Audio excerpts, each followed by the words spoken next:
അങ്ങനെ ഓണ സീസൺ എടുക്കാറായി. ഓണ സീസൺ ആകുമ്പോഴേക്കും നമ്മളെ JLN സ്റ്റേഡിയത്തിലൂടെ എന്നും നടക്കുന്നൊരു എക്സിബിഷൻ ഉണ്ട്. അതാണ് ഈ കോട്ടൺ ഫാബ്. കഴിഞ്ഞ വർഷവും ഉണ്ടായിരുന്നു. അപ്പോൾ ഈ വർഷം കോട്ടൺ 2025 സ്റ്റാർട്ടായിരിക്കാം. സ്റ്റാർട്ടായിട്ട് ഇപ്പോൾ കുറച്ച് നാളായി. അവർ എക്സ്റ്റെൻഡ് ചെയ്തിട്ടുണ്ട് August 15 വരെ. അപ്പം ഈ ഒരു എക്സിബിഷൻ്റെ പ്രത്യേകത എന്ന് പറഞ്ഞാൽ ഇന്ത്യയിലെ എല്ലാ കോണിലുള്ള ആൾക്കാരും, രാജസ്ഥാൻ ആയിക്കോട്ടെ, കാശ്മീർ ആയിക്കോട്ടെ, ഹരിയാന ആയിക്കോട്ടെ, എവിടെ നിന്നായാലും ഇവിടുത്തുള്ള പ്രത്യേകതയുള്ള ഡ്രസ്സുകൾ, അവരുടെ സ്പെഷ്യാലിറ്റി എല്ലാം നമുക്ക് ഒറ്റൊരു സെൻറ്ററിൽ കിട്ടും. അതായത് ചിക്കൻ കറി കൊടുത്തെടുക്കണമെങ്കിൽ ഹരിയാന വരെ പോകണ്ടല്ലോ. അങ്ങനെ ഞാൻ എൻ്റെ വീട്ടുകാരുടെ ഒപ്പം പോയത്. ഞങ്ങൾ ആദ്യം കയറി ചെന്നത് ഈ സ്റ്റോളില്ല. അപ്പോൾ ഈ ചേട്ടൻ്റെ കാര്യം പറഞ്ഞു. വീഡിയോ എടുക്കണ കണ്ടപ്പോൾ ഞാനെന്തോ വലിയ യൂട്യൂബറോ ഇൻഫ്ലുവൻസറോ എന്ന് വിചാരിച്ചിട്ട് ആ ചേട്ടൻ അങ്ങനെ പറഞ്ഞു. എന്തായാലും ആ സ്റ്റോളിൽ നിന്ന് 2 ഡ്രസ്സ് എടുത്ത് ഞങ്ങൾ പോകും. ഈ പിള്ളേർ സെറ്റ് ഇരിക്കുന്നതുകൊണ്ട് തന്നെ നമുക്ക് ഒറ്റയ്ക്ക് അങ്ങോട്ട് ആസ്വദിക്കാൻ പറ്റില്ല കേട്ടോ. അതുകൊണ്ട് ഇവരെയൊക്കെ ഉപേക്ഷിച്ചിട്ട് ഞാൻ എക്സ്പ്ലോർ ചെയ്യാൻ ഇറങ്ങിയപ്പോഴാട്ടോ നിങ്ങൾ ഈ ജുത്തി, നമ്മൾ വീട്ടിൽ വെക്കുന്ന ഡെക്കോർ ഐറ്റംസ് ഒക്കെ കണ്ട ഈ ജുത്തിയൊക്കെ ഇട്ട് നോക്കണം. എന്തൊരു സോഫ്റ്റാണെന്നറിയോ, ശരിക്കും ഇഷ്ടപ്പെടും. അങ്ങനെ എല്ലാ സ്റ്റോളിലും കയറി ഓരോ സാധനങ്ങൾ വാങ്ങിച്ചതിന് ശേഷം ഞങ്ങൾ നേരെ പോയത് കമ്മൽ സ്റ്റോളിലാണ്. അവിടെ ഓണം സെലിബ്രേഷൻ ഉണ്ടാകാൻ പറ്റിയ കുറേ വെറൈറ്റി കമ്മൽ, വളകൾ, മാലകളൊക്കെ ഉണ്ടായിരുന്നു. ഇവിടെ വന്നിട്ട് ഏറ്റവും കൂടുതൽ ഗുണമുണ്ടായത് ആകെ 2 പേർക്കാണ്. അവർ ശരിക്കും അടിച്ചു പൊളിച്ചു. അത് 2 പേരെ ഇവര് പൊട്ടിക്കാൻ.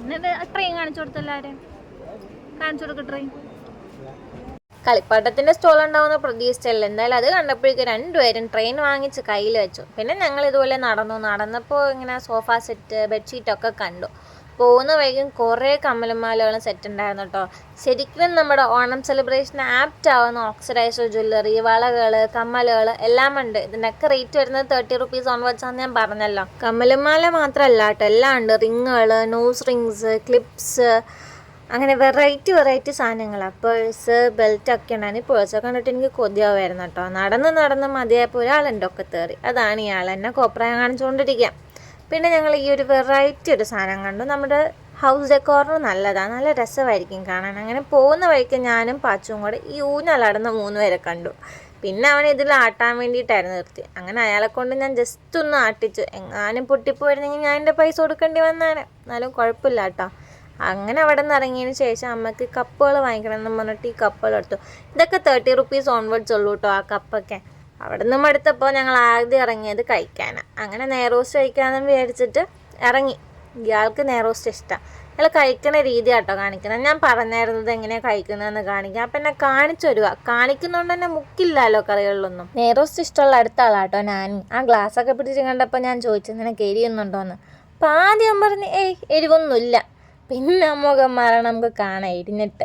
എരിവ് പിന്നെ ചോദിച്ചപ്പോൾ പറഞ്ഞോട്ടോ എരിവുണ്ടെന്ന്. സൺഡേ ഔട്ടിങ് ആണല്ലോ. അപ്പം ഞങ്ങൾ പ്ലാൻ തീർന്നില്ല. ഞങ്ങൾ നേരെ ബീച്ചിലോട്ട് പോകാമെന്ന് വിചാരിച്ചു. അങ്ങനെ ബീച്ചിൽ പോകുന്ന വഴിക്ക് ഞാൻ നിങ്ങൾക്കൊരു സ്ഥലം കാണിച്ചു തരാം. പുതിയതായിട്ട് വൈറലായ ഒരു സ്ഥലമാണ്. ഇപ്പോൾ ഇവിടെ കുറേ ഫോട്ടോഷൂട്ടൊക്കെ നടത്തുന്നുണ്ട്. ഒരു ഡ്രൈ ലാൻഡ് പോലെ കാണിക്കുന്നതിന്. സ്ഥലത്തിന് പേരൊന്നുമില്ല കേട്ടോ. പക്ഷേ ഇവിടെ ഫോട്ടോഷൂട്ടൊക്കെ ഇപ്പോൾ ഒരുപാട് നടക്കാറുണ്ട്. ഇപ്പം മഴ ആയതുകൊണ്ട് ചെളിയായിരിക്കും, അല്ലെങ്കിൽ രസമാണ്. അവസാനം ബീച്ചിലെത്തി. ഇന്ന് സൺഡേ ആയതുകൊണ്ട് തന്നെ കുറച്ച് തിരക്കുണ്ടായിരുന്നു. ഞങ്ങളുടെ ഈ ട്രിപ്പിൽ ഈ ബീച്ച് ഉണ്ടായില്ല കേട്ടോ. പെട്ടെന്ന് തീരുമാനിച്ചതാണ്. കോട്ടൺ ഫാബിൽ നിന്ന് വേഗം ഇറങ്ങിയതുകൊണ്ട് പിന്നെ ബാക്കി സമയം ഉണ്ടായിരുന്നത് കൊണ്ട് എന്നാൽ ബീച്ചിൽ പോയിട്ട് വീട്ടിൽ കയറാമെന്ന് വിചാരിച്ചു. അപ്പോൾ അവിടെ നെയ്റോസ്റ്റ് കഴിക്കുന്ന ശരവണ ഭവനിൽ നിന്ന് വാങ്ങിച്ചതാണ് 2 കുൽഫി. അത് പക്ഷേ ബീച്ചിലെത്തിയപ്പോഴേക്കും സിപ്പപ്പായി. അങ്ങനെ അതും പിടിച്ചുകൊണ്ട് കിടക്കുക 2 പേര് കേട്ടോ, നാനിയും പാച്ചും. ഞങ്ങൾക്ക് ആർക്കും തരുമോ ഇല്ല, ഇവന്മാർ കഴിക്കുകയോ ഇല്ല. ഞങ്ങൾ ഇന്ന് എത്തിയത് അപ്പോൾ പുതുവൈപ്പ് ബീച്ചില്ല. ഇവിടെ ബീച്ചിൽ ഇന്നിപ്പോൾ ആൾക്കാരുണ്ട് കേട്ടോ. സൺഡേ ആയതുകൊണ്ട് തന്നെ കുറച്ചധികം പേര് വന്നിട്ടുണ്ട്. അങ്ങനെ ബീച്ചിൽ ഞാനെന്നാൽ ഇറങ്ങാമെന്നൊക്കെ പറഞ്ഞപ്പോൾ ഞാൻ വിചാരിച്ചില്ല ഞാൻ ഈ തന്ത വൈബ് ടീംസിൻ്റെ ഒപ്പം ബീച്ചിൽ വന്നേക്കുന്നതെന്ന്. ഇവർ ജന്മം ചെയ്താലും വെള്ളത്തിലിറക്കില്ല. പിന്നെ ഞാൻ ആ കുറച്ച് തിരയൊക്കെ നോക്കി നിൽക്കുമ്പോൾ നമുക്കൊരു സമാധാനമാണ് കേട്ടോ. ഇതിങ്ങനെ എണ്ണണമെന്നൊന്നുമില്ല. കേട്ടിട്ടില്ലേ നിങ്ങൾ തിര എണ്ണുകയെന്ന്? അതൊന്നുമില്ല. എന്നാലും കുറച്ച് നേരം ഇങ്ങനെ നോക്കി നിന്നു. അവസാനം ഞാൻ പറഞ്ഞു ഞാൻ പോവാ, നിങ്ങൾ വന്നാലും വന്നില്ലേലും ഞാൻ പോകുന്നു പറഞ്ഞ് ഞാൻ വെള്ളത്തിലിറങ്ങി. ഇത് കണ്ടപ്പോഴേക്ക് 2 പേരുണ്ട്. മറ്റേ ചോട്ടാ പാക്കറ്റ് ബടാ ധമാക്കാന്ന് പറയുന്ന 2 പേര്, അതായത് പാച്ചു ഞാനി. ഇവന്മാർക്കും വെള്ളത്തിലിറങ്ങണം. പിന്നെ ഞാൻ ഇറങ്ങിയത് കൊണ്ട് ഒരു രക്ഷയില്ലവന്മാർ ഇറക്കിയേ പറ്റൂ. പിന്നെ ആ കയ്യിലും ഈ കയ്യിലും ഞാൻ 2 പേരെ മുറുക്കെ പിടിച്ച് ഞാൻ ഇറങ്ങി.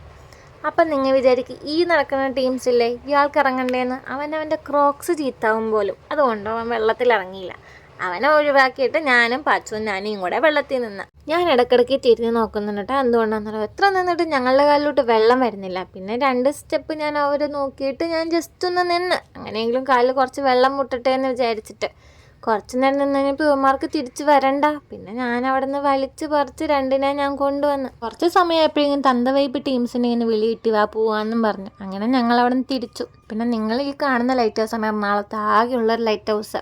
നിങ്ങൾക്ക് ഇതുപോലത്തെ എൻ്റെ വ്ളോഗൊക്കെ ഇഷ്ടമാണെങ്കിൽ കമൻറ്റ് ചെയ്യുക, ലൈക്ക് ചെയ്യുക, സബ്സ്ക്രൈബ് ചെയ്യുക. അങ്ങനെ സമയം പോയത് അറിഞ്ഞില്ല. പിന്നെ അവിടെ നിന്ന് ഞങ്ങൾ നേരെ വീട്ടിലോട്ട് വിട്ടു.